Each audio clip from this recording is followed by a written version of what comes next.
पता है कुछ ज्यादा ही हो गया आज। मौत और मौज दोनों याद रखना बच्चे। एक ही चीज गुलामी करने के लायक है, वो है आजादी। Happy children's day. क्या हाल है बच्चे?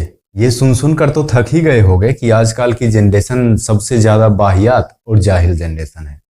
मेरे दोस्त जब 22-23 साल के थे तभी से वो बोलने लगे कि आजकल की जनरेशन काफी बाहियात है। लेकिन आप चिंता ना करें, उनके भी पिताजी उनको यही बात बोल रहे थे। कंप्यूटर आने से 1000 साल पहले से ये कॉपी पेस्ट चला आ रहा है। देखिए, हर जनरेशन में कुछ अच्छी और कुछ बुरी बातें होती हैं। कुछ बातें आप ऐसी जानते होंगे जिनको मैं ना सीख सकता हूँ, ना अब सीखने की क्षमता पुराने लोगों में रही है।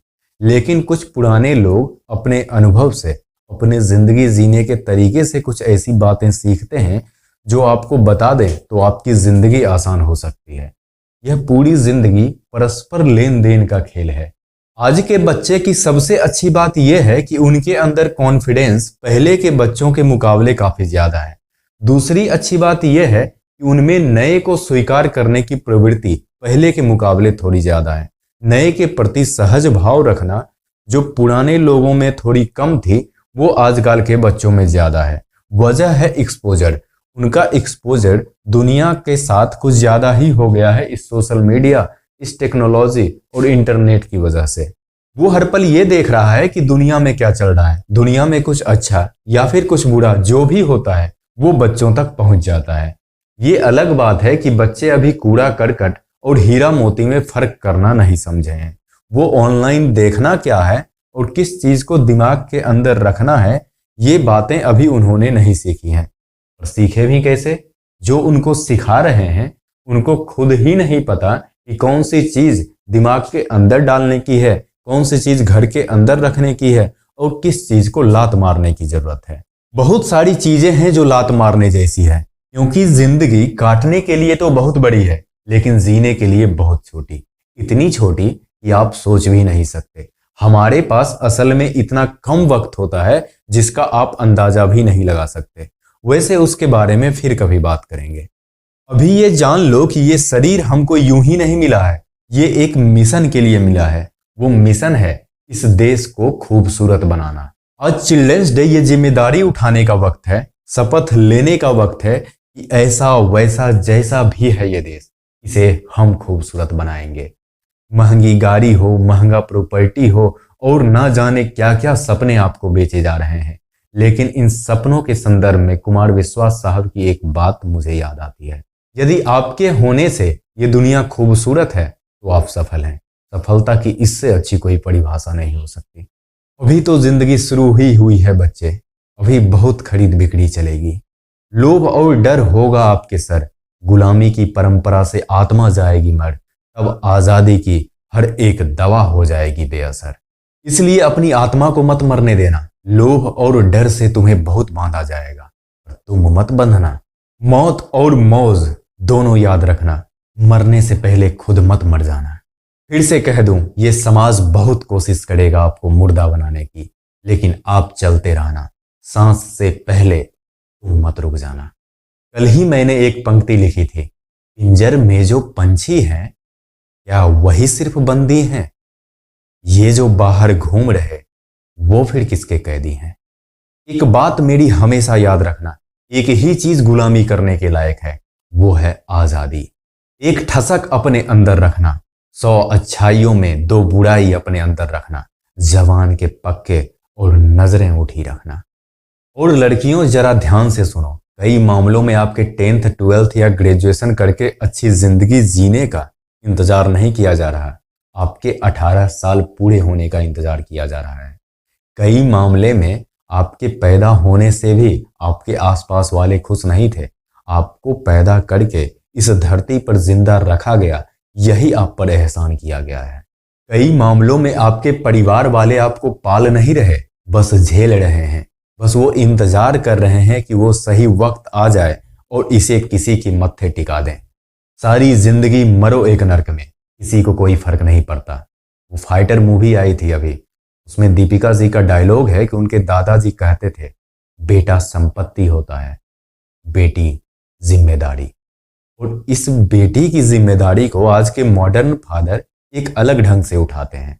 वो पुराने कूड़ा करकट पर लीपा पोती करके कहते हैं, मैं तो अपनी बेटी को बेटे की तरह पालता हूं। वाह, क्या मॉडर्न ख्याल है आपका। कहाँ है चरण आपके, जरा मैं छू लूं उसे। अब जरा ये बताइए कि बेटी होने में क्या बुराई है कि आप उसे बेटे की तरह पाल रहे हैं। बुरा लग गया ना, बेटी हो गई ना। तो जब बेटी हो ही गई तो दिल को तसल्ली देने के लिए उसे बेटे की तरह पालते हैं। पाले नहीं, कम से कम ये बोल कर तो तसल्ली दें कि तुम्हें बेटे की तरह पाल रहे हैं। खुद को तसल्ली दें, बेटी हो ही गई है तो खुद के तसल्ली के लिए ही कह देते हैं दिन में 100 बार, तुम्हें तो मैं बेटे की तरह पालता हूं। इनके अहंकार को चोट लगा तो लगा। कमाल की बात यह है कि बेटियां भी बेटे की तरह पलने को तैयार हैं। आपको समझ नहीं आ रहा आपके साथ क्या हो रहा है। क्या कमी है बेटी होने में जो आप बेटे की तरह पलने को तैयार हैं। वो बेटा जिसकी वजह से पूरी दुनिया में जिहालत फैली है, पिछले 3000 सालों में जिन्होंने 5000 युद्ध लड़े हैं, जिसकी वजह से बेटियां 6 बजे के बाद घर से बाहर नहीं निकल सकती, उस बेटे की तरह पलना है आपको। मत पलो बेटा की तरह। आप बेटी हैं और आपका बेटी होना ही पर्याप्त है। बेटे की तरह पलने की आपको कोई जरूरत नहीं। अरे आपकी जरूरतें अलग हैं, आपकी चाहते अलग हैं, आपके अंदर जो केमिकल रिएक्शन होता है वो अलग है। आपको देखने वाली नजरें अलग होनी चाहिए। जिस तरह से लड़कों को या फिर जिस जगह पे लड़कों को छुआ जाता है उस जगह पे आपको नहीं छुआ जा सकता। आप हमसे कम नहीं हैं, पर कुछ मामलों में आप हमसे अलग जरूर हैं। आपको अलग तरह के कपड़े चाहिए, पीरियड्स आएंगे तो पैड मांगोगी या फिर ये कहोगी मुझे बेटे की तरह पलना है। कई बार घर में ऐसी दिक्कतें नहीं होती, घर वाले काफी समझदार होते हैं, वो आपको हर अच्छी चीज में सपोर्ट करते हैं। और ये समाज दिन भर में 1000 गलत नजरों से आपको स्कैन करती है। मुझे खुद ये बात समझने में काफी वक्त लग गया कि देखना और घूरने में फर्क होता है, और गुड टच से 1000 गुना ज्यादा बार बैड टच के शिकार होते हैं। और बेवजह बदनामी की तो अलग ही बात है। तुम पूरे शहर घूम आओ तो चर्चा नहीं होता, हम घर से कदम भी निकाले तो हो जाते हैं बदनाम। इस समाज की बदनाम करने की प्रवृत्ति पुरानी है। मर्द ही आपको बदनाम नहीं करते, समाज की औरतें भी करती हैं। वो एक बहुत बड़ा अलग टॉपिक हो जाएगा, उससे फिर कभी उलझेंगे। आज ये जान लीजिए कि ये प्रवृत्ति कोई नई प्रवृत्ति नहीं है। ये प्रवृत्ति तभी छूटेगी जब आप समझदार होंगे, आप ताकतवर होंगे, दुनिया के थफेरे सहना सीख जाएंगे, दुनिया की जिहालत को पकड़ना सीख जाएंगे, पर आश्रिता छोड़ेंगे। पिछले 5000 सालों से जो इकलौती चीज आपको गुलाम बनाए हुए है वो है पर आश्रिता।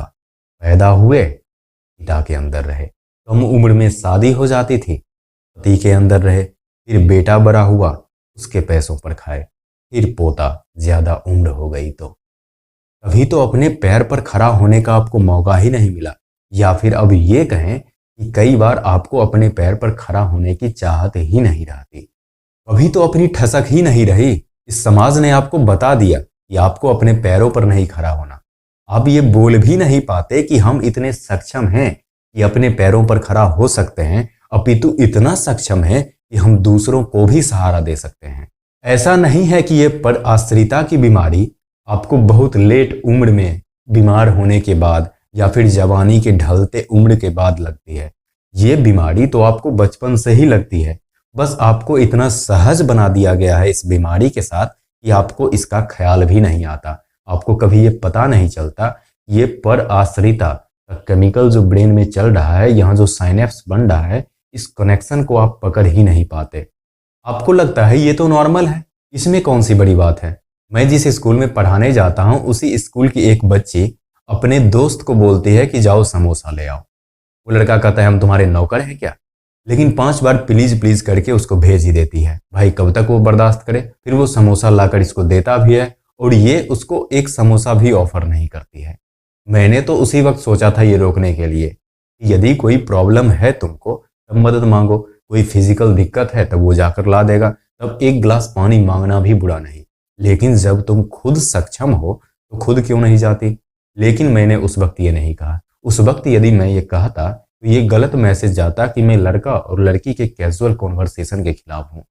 एक बात मेरी ध्यान से सुन लो, ये जो लट के कट से काम निकलवाने की आदत है ना, ये आज के छोटे मदद ही कल के गुलामी के बीज हैं। कोई भी काम हो, चाहे छोटा हो या फिर बड़ा हो, यदि खुद करने में सक्षम हो तो उसे खुद करो। पहाड़ को भी तोड़ना है तो उसका सीना चीर दो, वो भी अकेले। ये बात हमेशा याद रखना, आंसू आए तो खुद पोंछना, दूसरे आएंगे तो सौदा करेंगे। ये क्या कि छोटी छोटी मदद, समोसा ला दो, प्रोजेक्ट बना दो, ये प्रोजेक्ट की नौटंकियां कम उम्र में ही शुरू हो जाती है। खुद अपना प्रोजेक्ट नहीं बनाना, दूसरों को दे देंगे प्रोजेक्ट बनाने के लिए। कहीं जा रहे हैं तो दूसरों को दे देंगे अपना बैग उठाने के लिए, यहाँ तक कि अपना पर्स उनसे नहीं संभलता। ये तो छोड़ो, वो जिस तरह के कपड़े पहन लेते हैं वो कपड़े उनसे नहीं संभलते। कहीं सीढ़ी चढ़ रहे होते हैं तो 1 kg का बैग है तो अपने साथ में जो जेंट्स खड़ा है उसको दे देते हैं। कोई नहीं है तो 1000 लोग पूछने वाले तो हो ही जाते हैं कि मैडम मैं ये बैग उठा लूं, और आप बोलते हैं वाह ये दुनिया कितना अच्छा है। अब ये नहीं सोचते ये एक बार का मदद, ये छोटा छोटा मदद ब्रेन में क्या सिग्नल दे रहा है, ब्रेन में कौन सा लिंक जोड़ रहा है। इस लिंक से हम फ्यूचर में ज्यादा गुलाम होते हैं, दूसरों पर आश्रित होते हैं। ये बात आपको अभी तक समझ नहीं आई। ये समाज की चालबाजियां आपको कभी समझ नहीं आने वाली। आप समझ ना पाए इसलिए आपको अंत में कह दिया जाता है हर मर्द की सफलता के पीछे एक औरत का हाथ होता है। अच्छा और आप पीछे खड़े होकर जोर जोर से तालियां पीटते हैं।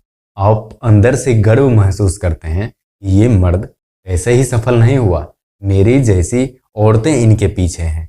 ये क्या, दुनिया का हर एक मर्द सफल इसलिए हुआ है कि उनके पीछे हम जैसी औरतों का हाथ है। पर आप ये सवाल कभी नहीं पूछते कि औरत हमेशा मर्द के कामयाबी के पीछे ही रहेगी। वो कभी मर्द के कामयाबी से आगे नहीं निकल सकती, वो खुद अकेले सफल नहीं हो सकती, वो जिंदगी में आगे नहीं बढ़ सकती, वो कदम से कदम मिलाकर मर्दों के साथ नहीं चल सकती। ये समाज आपके कदम से कदम मिलाकर चलने को पसंद नहीं करता। आगे बढ़ने की तो बात ही दूर की है। आप जितना गाय बनकर रहेंगे इस समाज के लिए उतना अच्छा रहेगा। इसलिए तो वो आपके हंसने, बोलने, चलने, पहनने हर चीज पर बंदिश लगाते रहते हैं। ऐसे मत बोलो, लोग क्या कहेंगे। ऐसे मत हंसो, लोग देख रहे हैं। ऐसे मत चलो यार, सब लोग देख रहे हैं। ऐसा मत पहनो यार, लोग भला बुरा कहेंगे। लोग भला बुरा कहें, कहने दो उनको। तुम गाय मत बन जाना, आग बनना तुम। वो आग जो गलत को भस्म कर दे और सही को अपनी ज्योति से रोशन करते रहे।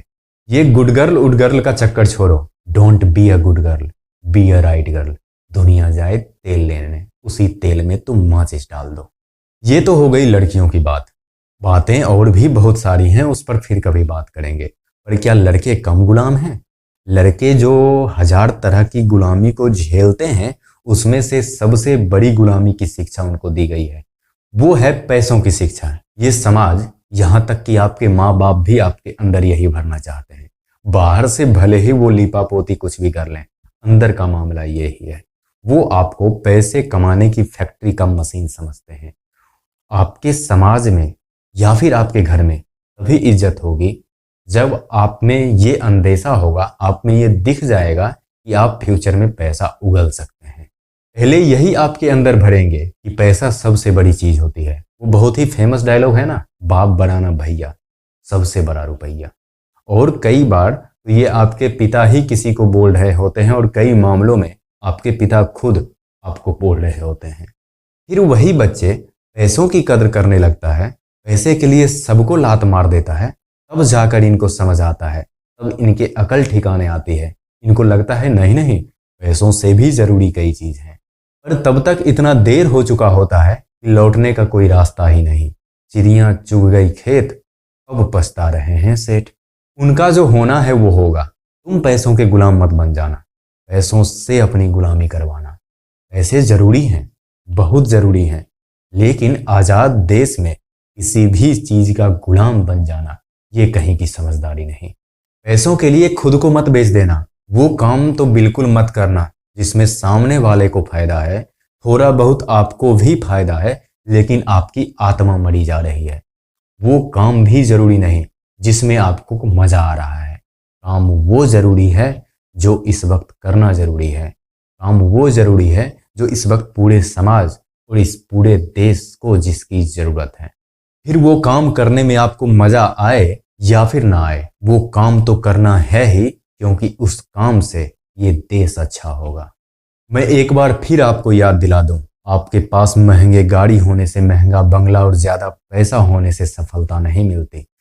आपके होने से ये दुनिया खूबसूरत है तो आप सफल हैं। पता है कुछ ज्यादा ही हो गया आज। मौत और मौज दोनों याद रखना बच्चे। एक ही चीज गुलामी करने के लायक है, वो है आज़ादी। Happy children's day. जिंदगी रहेगी तो फिर मिलेंगे अगले वीडियो में। तब तक ख्याल रखिए आप सब अपना। धन्यवाद।